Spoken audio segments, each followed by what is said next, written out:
उसके बाद क्या होता है, अगर नीचे पढ़ दीजिए। इन बातों के बाद उस स्त्री का बेटा जो घर की स्वामिनी थी रोगी हुआ और उस रोग यहाँ तक बढ़ गया कि उसका सांस लेना बंद हो गया। तब वह एलिय्याह से कहने लगी, हे परमेश्वर की जन, मेरा तुझसे क्या काम? क्या तू इसीलिए मेरे यहाँ आया है कि मेरे बेटे की मृत्यु का कारण हो और मेरे पाप का स्मरण दिलाए? क्या होता है, एलिया जैसा एक भविष्यद्वक्ता एक घर में है, और वहां जो पहला उसने अद्भुत काम देख लिया, स्त्री ने एक अद्भुत काम देख लिया कि भाई मैदे का जो घड़े का मैदा कम नहीं हुआ, कुप्पी में तेल कम नहीं हुआ। अब क्या हो रहा है, वहां रह रहा है एलिया, वहां रह रहा है, कंटिन्यू रह रहा है, सब लोग सब कुछ ठीक चल रहा है। पर क्या होता है, उसका एक बेटा होता है, उसको क्या होता है, रोगी होता है, और आखिर में क्या होता है, सांस लेना बंद हो जाता है, मतलब मर जाता है। एलिया एक घर में है और वहां क्या हो रहा है, मृत्यु हो रही है। आप सोच कर देखिए कि भाई ऐसी परिस्थितियां हो सकती है कि भाई कुछ चीजें जो है ना, अगर जैसे हम लोग कुछ बोलते हैं, आपको लगता है कि यार ये तो मेरे मृत्यु के कारण, मतलब मेरे जो ऐसा बातें हो रही है कि जो मेरे अंदर का आत्मा क्या हो रहा है, जख्मी हो रहा है। कई बार होता है, जो परमेश्वर का वचन हम सुनते हैं ना, क्योंकि वो दो धारी तलवार है, तो क्या होता है, वो हमें अंदर काटता है, चीरता है। किसके वजह से, क्योंकि हमारे अंदर कोई कमियां होगी तो क्या होगा, चीर फाड़ होगी तो क्या होगा, हमें जख्म लगेगा। वैसे उस परिस्थिति में क्या होगा कि हमें बुरा लगेगा। मगर यहाँ वचन कहता है कि एलिया वहां है, और वहां होने की वजह से भी वहां है, और उसका बेटा खत्म हो गया। कितना एक अजीब सी बात है ना, क्या वो एलिया एक इंसान वहां है, परमेश्वर का दास वहां है, और वहां क्या हो रहा है, एक इंसान की मृत्यु हो रही है। ऐसा होता है कि कई बार क्या होता है, जब हम लोग प्रभु के सामने हम लोग मिलकर प्रार्थना कर रहे होते हैं, हमारे जीवन में अनेक बार क्या होता है, लगता है कि यार अभी खत्म होने वाला है। जो चीज जो विधवा के लिए उसका बेटा बहुत अहमियत रखता है, उसका आने वाला क्या पूरे परिवार का वंश वही है ना, क्योंकि वो तो विधवा है और कोई बच्चे भी नहीं है, और उसके साथ क्या, उसका फ्यूचर खत्म सा हो रहा है। जो संसार में क्या होगा, बेटा नहीं होगा तो उसका परिवार को तो नाम क्या हो जाएगा, खत्म हो जाएगा ना। तो एक संसार का रीति में उसका जो परिवार खत्म है, उस परिस्थिति में क्या कहते हैं कि आप इसी परमेश्वर के जन से क्या कहती है, मेरा तुझसे क्या काम, तू इसलिए मेरे यहाँ आया है। क्या होता है, एलिय्याह से पूछ रही है कि मेरा जो है, तो इसलिए आया कि मेरा बेटा क्या करे, मेरे बेटे का मृत्यु का कारण बने, और मेरे पाप को क्या करे, स्मरण दिलाए। समझ रहे हो। तो कई बार क्या होता है, ये सब ना परमेश्वर दासों के लिए भी बड़ा मुश्किल हालात होता है, टाइमिंग होता है कि भाई हम कुछ बोल रहे हैं, और क्या अगर किसी परिवार में क्या हो रहा है, उसकी वजह से क्या हो रहा है, कुछ गड़बड़ियां से हो रही है, और उनको लगता है कि यार मैंने पास्टर की बात मानी इसलिए मेरे जीवन में गड़बड़ी हो गई करके ऐसा लग सकता है। ये इस चीज ना, उसका जो चेला था एलिशा के साथ भी ऐसा हुआ। वहां भी क्या हुआ, उसका एक बेटा हुआ, उसके क्या अनुसार बेटा हुआ, और वो भी मर गया था, है ना। तो उसको वो जिंदा करता है। तो एलिशा के जीवन में कई चीजें इंसिडेंट एक जैसे होती है। क्या कहना चाह रहा हूँ, कई बार हमें लगता है कि जो परमेश्वर की जो चीजें होती, परमेश्वर के जन के कहे अनुसार कुछ होता है, हमें लग सकता है कि यार ये मेरे घाटे का सौदा है, कि वचन को जो है हम सुनेंगे, उसको करेंगे, तो हमें सांसारिक रूप से हमें घाटा हो सकता है। समझ रहे हो। मगर क्या हो रहा है, परमेश्वर क्या कर रहा है, जल्दी जल्दी पढ़ दीजिए। उसने उससे कहा, अपना बेटा मुझे दे। तब वह उसे उसकी गोद से लेकर उस अटारी पर ले आया जहाँ वह स्वयं रहता था, और अपनी खाट पर लिटा दिया। ठीक है, वो क्या करता है, उसके बेटे को क्या करता है, अपने जो जो उस विधवा घर में एक अटारी होती है ऊपर, क्या ऊपरी कोठी अटारी है, उसमें जहाँ कौन रहता था, एलिया रहता था, और वो उसके पास ले गया। कहाँ ले गया, अपने कमरे में ले गया, अपने जगह ले गया, और वहां जाकर उसने अपने खाट पे लिटा दिया। कई बार क्या होता है, जो परमेश्वर दास लोग भी क्या करते हैं, अपना जहाँ जो बड़ी बड़ी मुसीबतें होती हैं, तो क्या होता है, कई बार पर्सनली उनको क्या करना पड़ता है, प्रेयर करना पड़ता है। जैसे हम लोग, जैसे पर्सनली अगर आपके जीवन में कुछ है, आप हमसे बातें करते हो, जरूरी क्या है कि हम लोग उसको पर्सनल प्रेयर में ज्यादा से ज्यादा आपके लिए प्रार्थना करें, ताकि परमेश्वर आप लोगों के जीवन में अद्भुत काम करे। और क्या करता है फिर, तब उसने यहोवा को पुकार कर कहा, हे मेरे परमेश्वर यहोवा, क्या तू इस विधवा का बेटा मार डालकर जिसके यहाँ मैं टिका हूँ, इस पर भी विपत्ति ले आया है?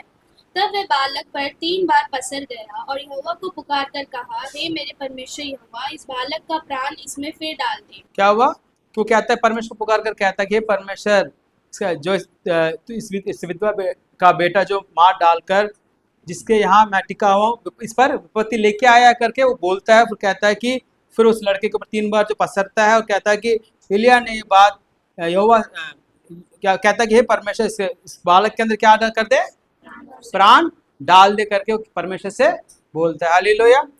तो जैसे वो परमेश्वर के सामने उपस्थित रहने वाले इंसान क्या करते हैं, परमेश्वर से वो बोलते हैं, परमेश्वर क्या कर उनकी बात सुनता है और कहता है कि परमेश्वर के जीवन में के अंदर प्राण डाल दे। तो तब एलिय्याह एलिया की ये बात यहोवा ने सुन ली और बालक का प्राण उसमें फिर आ गया और वह जी उठा। क्या एलिया की बात किसने सुनी? यहोवा परमेश्वर ने सुनी और उसके जीवन में उसके अंदर क्या करते? बालक के अंदर प्राण डाल दिया। हालेलुया। अब सोचिए कि परमेश्वर किसकी बात सुन रहा है? एलिया की बात सुन रहा है। हालेलुया। तो उसमें जरूर क्या है कि हमें भी कहना चाहिए परमेश्वर मेरी बात को सुनता है, परमेश्वर मेरी प्रार्थना को सुनता है। यहाँ प्रार्थना नहीं बोल रहे, बात सुन रहा है। बात में और प्रार्थना में क्या है? फर्क है। प्रार्थना क्या होता है? रोकर गिड़गिड़ा करना, प्रभु जी मेरी प्रार्थना को सुन, मेरे को में लेकर। हम रोज के प्रार्थना करते हैं ना कई बार, वो प्रार्थना है। और बात करना मतलब क्या है? बोलना, प्रभु जी ये देखो ऐसी बात है, इसको आपने करना है। मतलब जो प्रभु के क्लोज रहता है वो बोलता है परमेश्वर को आप कीजिए, प्लीज कीजिए, नहीं बोलेगा। वो कहेगा वो अंगीकार की प्रार्थना कर रहा है, वो क्या वो अधिकार की प्रार्थना कर रहा है। क्या होता है? अधिकार की प्रार्थना क्या होती है? वो हाँ और आमीन में हो जाती है, क्योंकि वो हमारे अंदर विश्वास होता है कि परमेश्वर मेरी प्रार्थना को सुनेगा, उसको करेगा करके। तो आप लोगों में से कितने लोग ऐसे हैं कि अधिकार की प्रार्थना करते हैं? कई बार जो विनती वाली प्रार्थना, गिड़गिड़ा कर प्रार्थना करना एक जरूरी है, मगर हमारे लिए क्या जरूरी है? एक अधिकार की प्रार्थना भी जरूरी है कि यीशु के नाम से ये हो जाए, यीशु के नाम से इसको मैं क्या पा लेता हूँ, यीशु के नाम से मैं घोषणा करता हूँ करके जो घोषणा करते हैं ना, वो अधिकार की प्रार्थना होती है। उसने कहा कि परमेश्वर ने क्या किया, उसकी बात को सुन लिया और उस बालक के अंदर वो प्राण डाल दिया। हालेलुया। तो वो कहता अटारी के नीचे क्या किया, एलिया जिस बालक को लेके आ गया और उसकी माता के हाथों में सौंप दिया।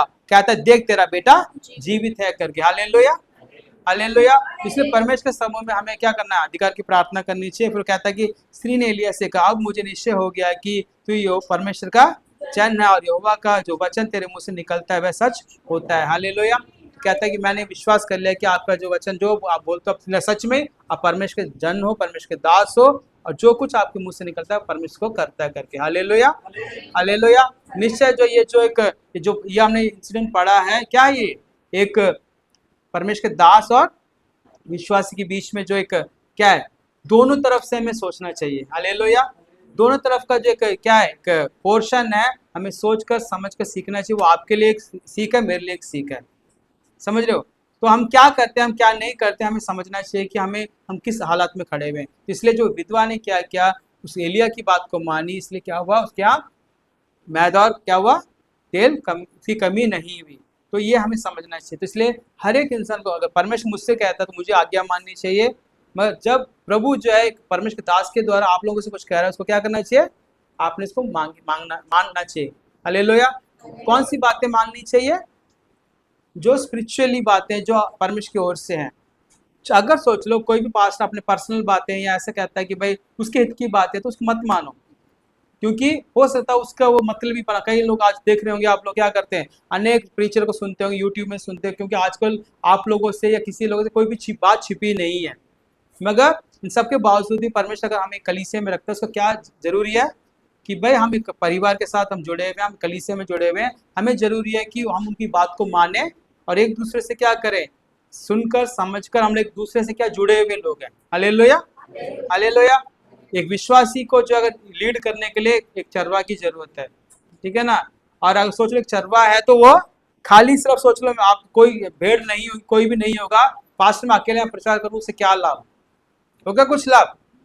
बोलिए। सेम ऐसे अगर आप कलीसिया में परमेश्वर ने आपके लिए पास्टर रखा है, तो आपको उनको क्या करना पड़ेगा? बातों को मानना पड़ेगा, वचन के अनुसार जो आपको सिखाया जाता है उसको क्या करना पड़ेगा? मानोगे तब आपके जीवन में आशीर्वाद है, नहीं मानोगे तो उसका जो चीज है आपको इसको भोगना पड़ेगा। दोनों तरफ से ही बातें। हालेलुया। हालेलुया। इसलिए जो है, जैसे हमने पिछले दिनों में इब्रानियों में क्या पढ़ा कि भाई क्या पढ़ा हमने, अपने अगुओं की बात आज्ञा मानो और के अधीन रहो।